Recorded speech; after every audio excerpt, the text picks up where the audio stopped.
Let me start by talking about why I bought this bike, okay?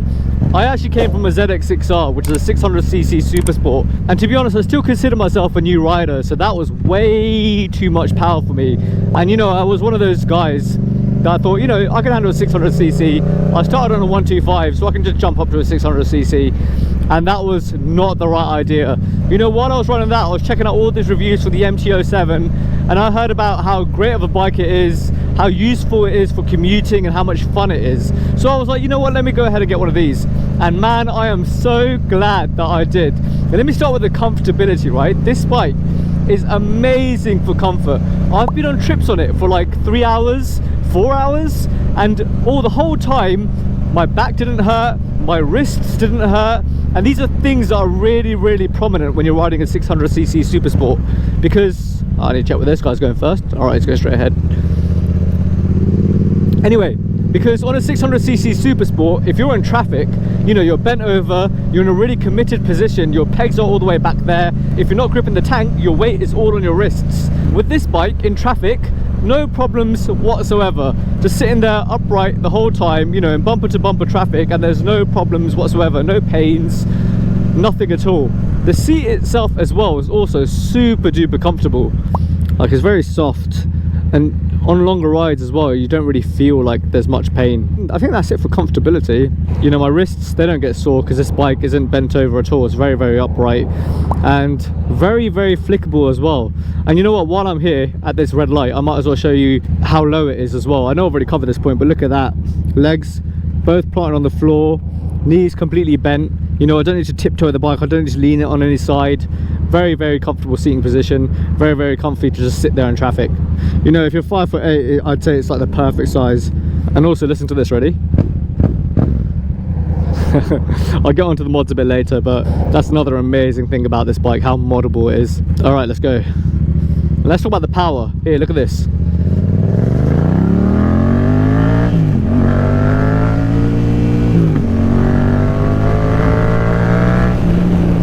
It's got plenty of power, and you know what, I'd even argue that it might be a bit too much power as a beginner, but you can get this bike restricted. And especially if you're in the UK, if you're looking for an A2 license, right, you can get an A2 restrictor kit for this to limit it to 30 bhp, and then, you know, happy days, you can ride it as much as you want. A lot of power. This bike is 74 bhp after all, and it is 689cc, but that's not the same thing as a 600cc bike, right? A 600cc supersport, you're right, mate. A 600cc supersport will have about 120 bhp, and you definitely don't want to start one of those. I see a lot of people on YouTube talking about, oh, is 600cc an okay bike to start on? And trust me, man, it isn't. Get something a bit more tame. This is more than enough power. Just look at it. Like as a beginner, you don't need any more power than that.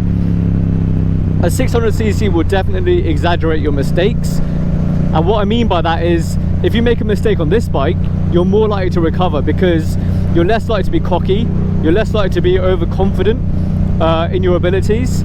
But with a 600cc, because you're essentially on a rocket ship, you'll feel like, oh yeah, I'm the man, you know, you can do whatever you need, you can do whatever you want. And that's where the false sense of confidence really sets in, and you're more likely to crash, make mistakes, and those mistakes can easily be fatal. So, you know, try and avoid that as a beginner. Stick to something a bit less powerful. I'd say this is the perfect balance, to be honest, because as long as you're respecting that throttle and you understand how torquey it is, it's not really going to buck you off. Ooh, where should I go now? Left or right? Left or right? Left or right? I will take left for a change. Let's see where this goes. Ooh, these are some nice roads. Wow, I am completely lost. In a good way though, it's a nice road. Yeah, so in terms of power, more than you need, but as long as you're respectful of the power, you should be fine. The suspension on this bike is very budget, right? You'll find yourself, when you go over bumps, you're really gonna feel it. Oh, it's not hard at all. You can hear my voice shaking when I'm talking, and that's because every single bump, oh, like that, I go over, you're gonna hear that in my voice because the suspension is super bouncy and it just bounces you around. And to be honest, going around corners quickly, that's not very confidence inspiring, because when you're going around a corner and you hit like a bump or like a big rock or something, it completely alters your angle and throws your balance off on the bike. That might just be me because I still consider myself quite a beginner, but I've seen some friends that completely tear up the streets on an MT07, so it might just be me, but if you're a beginner, you might feel the same, to be honest.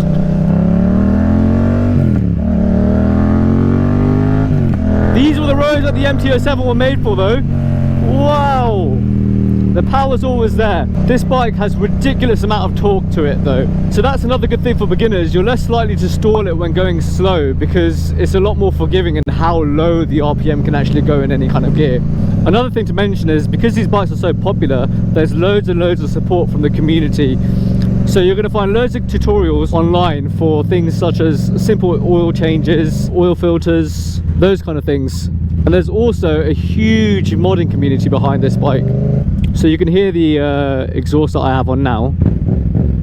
I'm running a full exhaust system from Black Widow, but there's like so many other choices out there. You can go SC Project, you can go Akrapovic. Akrapovic is a really popular one. I think the newer MT07s, you can actually get the Akrapovic's with them, so that's really a big bonus. And you've got all these extra like small, quite cheap mods like these side mirrors. So when I bought the bike, the actual mirrors were already taken off and the guy installed some side mirrors. You can have the Oxford heated grips. These are really useful for when commuting.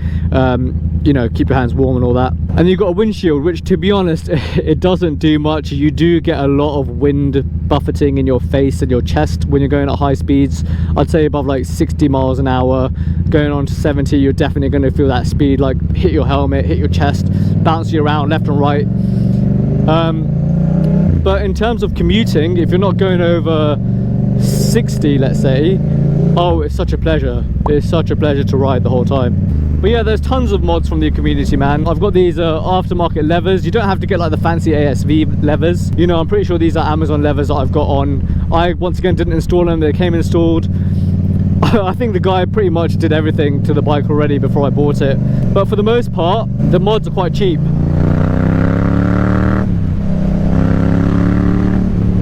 Apart from a full exhaust system, that can get quite expensive. Oh, and one more thing I forgot to mention is the MPG on this bike is insane, dude. Like the amount of fun you get and the amount of power you get, you think, oh man, this is gonna be really bad in the MPGs. But dude, it's only 60 MPG. How wild is that? That is crazy. So yeah, if you're thinking about getting this bike, don't let anyone tell you no, because it is such a pleasure. And you know what, you won't be needing to upgrade for a good while. I think I'll be having this bike for at least like 3 more years, 4 more years. And they really run for a long time as well. You can look on like Facebook Marketplace, on Auto Trader, you see these bikes going, you know, up to 70k, 80k, and the maintenance on it is quite cheap as well. Like I said, a lot of things are really easy, like oil change, oil filter change. Those things are like, you can do at home. So yeah, overall in terms of petrol and maintenance, it's really cheap to run as well, and cheap to buy, dude. Like this bike really is the whole package. Honestly, I can say that with complete conviction. Don't let anyone tell you don't get this bike, because once you get it, you will love it. And if you're thinking, oh yeah, I'll just go ahead and get a 600cc, man, it's fine, don't do that. Just don't do that, because if you're just riding around town on a 600cc, you are not going to enjoy it, I promise you that. Learn from my experiences, dude, and don't bother. Alright, let me quickly check how much battery I've got left on the GoPro. Okay, my GoPro battery is actually running quite low, so I'm going to wrap this up.